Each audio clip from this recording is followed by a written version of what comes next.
Oh, almighty Grimgor Ironhide. It troubles me to trouble you. While you're thinking. But the lads are wondering who's next. The orcs. Playing them is tough. Damn tough. I wouldn't recommend even attempting them unless you're already familiar with Total War games or have tried at least one of the other campaigns on Legendary. Their need to always be fighting, to always get wars going makes capturing provinces easy, but defending them exceedingly hard. Their already poor leadership is even harder to deal with on Legendary, especially when you start surrounded by dwarves. On this difficulty you can play battles perfectly, tie up their ranged units, surround them entirely, and still lose as your troops start running away before your flankers can even get to their heinies. Prepare for a bumpy ride because this campaign is going to be fucking hard. Pick Grimgor. The extra upkeep on Black Orcs and Big Uns is not a great bonus. We're not going to be getting much of either until late in the game, where our economy is already booming, so the extra help isn't much.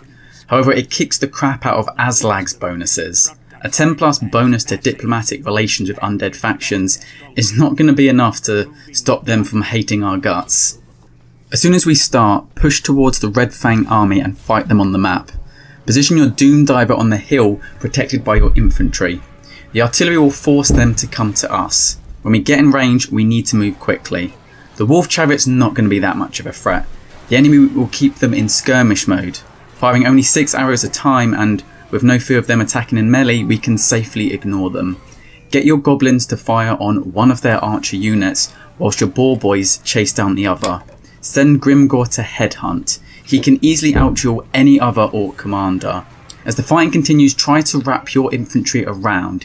If you can get your archers to the side and start shooting, even better. When the enemy start to run, chase them down and kill as many with your boar boys as you can to make the next step that little bit easier. Move back to your territory and start recruiting. A second army should come to fight you.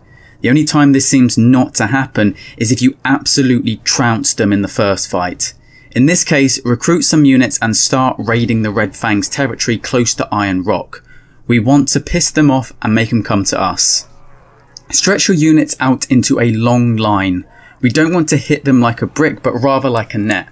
By keeping our units in a thin, long line, it gives us the opportunity to wrap around and fold in on them, hitting them from all sides. I find often the best way to approach an enemy army is to actually click behind them, moving your army as if you're trying to walk through them. This ensures that your forces maintain their formation. If you were to click on the enemy unit in the middle, they will converge in and fight in a mosh pit. You do need to be careful of leadership, so keep Grimgor in the middle, seeking out the enemy commanders just like before. The Orc boys are tougher but slower. Send them in first while your goblins flank round the sides.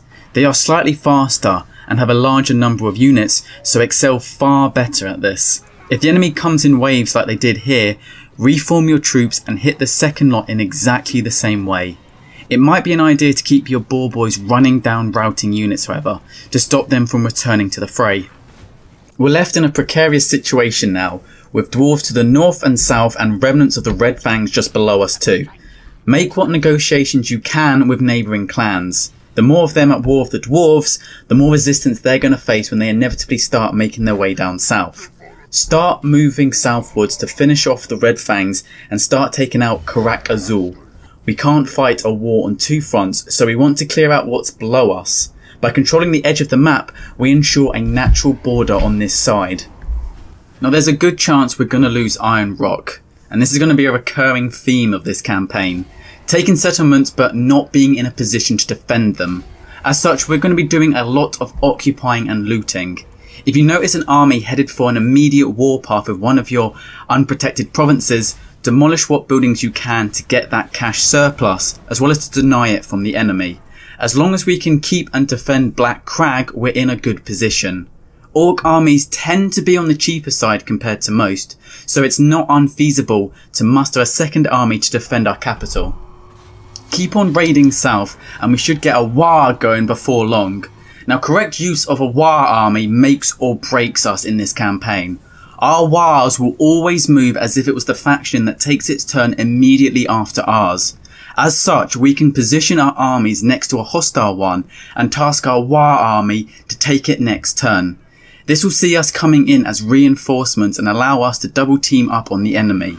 We will need the extra numbers to defeat the dwarves, as these units massively outclass us in terms of quality. Because we're going to be outclassed so often, we're going to have to fight on the map a lot. It's a rare day when our armies are strong enough to auto-resolve the battle. Our strategies against the dwarves will often be the same, hitting them with a wide formation to try and surround them. We can't win a war of attrition, so we need to hit them from all sides to maximise our damage output and increase the chances of them running. Position cavalry to the sides and then to the back, and once they are surrounded, click to make our entire army attack the middle unit. We can worry about micromanagement and making sure all of our units hit their favourable matchups next. The most important thing is to make sure that this collapse occurs, as we don't want any unit standing by the wayside whilst the fighting goes on. We want to hit them simultaneously from all around to instill as much chaos as physically possible to crack their morale in one swing. Be sure to bring plenty of nasty skulkers as well. Their armour piercing damage as well as their ability to skulk make them our ideal units for flanking manoeuvres. If you're going to use wolf chariots, I find they're usually better off attacking in melee and cycle charging round rather than firing like a skirmisher unit. Seriously, these units have 12 archers taking it in turns to fire 6 arrow volleys. 6 arrows is going to do precisely fuck all. When we don't have to team up to defeat armies, send your Waaagh off to capture undefended provinces. Be careful with them, as we don't want to lose them to superior armies or for them to get bored and disband. Keep fighting and raiding and they should stick around. As we move to crush Karak Azul, there will likely be rebellions popping up left, right and centre, and as such settlements are gonna fall. This is inevitable, but what's important is how we react to these incursions. Once we have a province's capital, things are going to get much easier to control. Any rebellion will attack the capital if it is under your control. It will automatically have walls and hopefully some ditches to add an extra garrison force. This gives us time to move in and defend it. Treat these uprisings as training to get your lord to higher levels and keep your Waaaghs going. Build piles of shinies and walls everywhere. Once our economy is a bit stronger, we can field a third army, a smaller one to control the area and take care of uprisings. Avoid war with the other orc tribes if you can. For now, the more orcs alive, the more dwarves will have to worry about. If you can confederate with tribes, do so. Just be aware of 2 things. First of all factions get 2.5k background income. When we take over a faction, we get their armies, which will likely see us losing a shit ton of money per turn. See what armies they brought with them, and then disband the ones you don't need, otherwise your forces will start deserting real quick. Second, Confederation brings a massive penalty to public order for several turns. Be prepared for even more uprisings than usual. As long as you have walls, you stand a good chance of winning defensive battles, however. I found the best way to fight these siege battles is actually to position your archers down on the floor. As the enemy hits your walls, engage them with your melee troops and then start shooting at them, giving you free rein to wail on them with volley after volley. They will rout quickly and get cut down trying to make their ways off the walls. You can choose what your towers fire at, so make sure you use it. Your towers do not fire many arrows, but those that they do fire do a lot of damage. As such, they are wasted on weak infantry with high unit sizes. Aim at them at the enemy's artillery first. If none are in the fight, focus on the strongest infantry. Black orcs, trolls and giants are all optimal targets. I'd avoid firing at the enemy commanders, however. Despite being tough, their unit model is so small that most shots will miss. The one exception to that is if you're fighting someone like Sarfori or the Everwatcher or Kolek Suneater, in which case focus down those motherfuckers. Continue pushing north, killing stunties whilst uniting the tribes. Just be careful of when and who you confederate with. I was always under the impression that the first waves of chaos appeared around turn 70 and Archeon rolled in turns 130 to 140. They however appear to be able to show up much sooner if the game perceives you are snowballing too hard.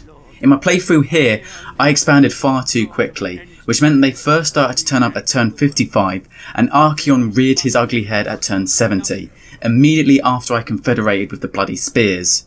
Whilst I had a lot of territory, most of it was grossly underdeveloped and revolting every other turn. It can actually be an idea to stall confederations to postpone the arrival of the spikies. Whilst the main force shouldn't reach you for another 10 or 20 turns or so, being far too preoccupied with the humans and the vampires, a fleet of Bjornling will appear immediately. Whilst they do not use high tier units and are useless at replenishing their own troops, the sheer amount of them that turn up can give you serious problems. Make sure you have a force or two ready to meet them. Taking out the chaos with the orcs is gonna be difficult. You can't capture human settlements, which means there is a massive area of map where they can run around free in. Trying to track them down and finish them off, even with multiple armies, will be nigh on impossible. They move further than you do on the campaign map, and many vampire and human settlements will have been reduced to rubble, so you can't rely on them to chase them down and finish them off. Your best bet is to have a few forces spread out to protect your borders, whilst you send 2 or 3 armies up to the northern wastes. There are 3 settlements that can be taken here: Khazad, Bordkarak, Arak Drak and Jordrikan. Taking these 3 will provide a forward base with which to strike out from if the Chaos Hordes respawn. Just be careful, as taking and maintaining these regions is going to be tough. Whilst the forces of Chaos persist, the Norscan tribes will replenish armies at an astonishing rate and keep hitting you with full stack armies. Your best bet is likely to bunker down, weather the attacks and let them crash over your defences. Chase them when you can and hope the other factions are not totally useless at taking the fight to them. Now, if you thought the dwarves were ridiculous, you haven't seen anything yet. Any goblin unit that isn't a nasty skulker is going to be useless against chaos. Goblin archers can run out of arrows shooting at chosen squads and not take their health down to half. If you haven't replaced all your orc boys with black orcs or at least big uns, watch them get carved up like butter. If you surround them, it's likely that your front row will start running well before your troops even get round, thanks to the terror and fear that their monsters inflict. At times it can feel like your troops are using foam swords and rubber arrows. Keeping your war armies together to fight with you is more important than ever here, as is correct formations. Make sure you move the unit cards at the bottom of the screen to ensure your toughest infantry are in the middle, whilst the fastest are on the sides. Monstrous infantry such as trolls, giants and spiders are going to be useful to crack the chaos armoured shells. Focus their monstrous infantry down with your archers to bring them down quickly. Funnily enough, goblins are actually more suited for this than orc archers. Monstrous infantry have very little in the way of armour, so the weak penetrating power of goblin arrows is not as much of an issue as it is when you fight the more armoured troops. There are more goblin units in one unit card and they are far more accurate, meaning even a single goblin archer squad can quickly turn a giant into a pin cushion, provided you have other infantry to keep it tied down. Orc biguns, both the infantry and ball riders, have an attack bonus against large creatures, so use these when you can. Once chaos have finally been dealt with, we can work towards capturing the last dwarven strongholds we need. It's highly unlikely we'll be able to do this without attracting the ire of the human factions. Ironically, it's here, towards the end of our campaign, that goblin units will start to see the most action. Human armies have a tendency to go quite heavy on handgunners. Most of our units are slow. Even the boar boys are amongst the slowest cavalry in the game and can get gunned to pieces long before melee is joined. This is where goblin wolf riders come in. Zigzag and surround to attack their ranged units from angles. Their speed, coupled with their small size, means that the gunners are not likely going to be able to get off more than a single volley before they get torn to pieces.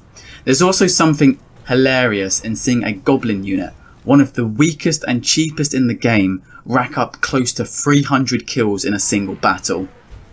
By now your economy should be booming and the human faction still reeling from the chaos invasions. Strike now to gut out the last of them. Finish off the empire, take the remaining dwarven settlements you need to solidify your dominion and take your victory. That's our campaign done. Our Waaagh successful! and Grimgor's name carved into every rock for miles around. Thank you so much for watching. I don't usually like doing the usual charade of asking you to like and comment and subscribe, but I found a little outro like this works better than my video just stopping abruptly. So here's my shilling for my shekels. Anyway, I do hope you found this guide helpful and learned a little something. Until next time, Kut Pao.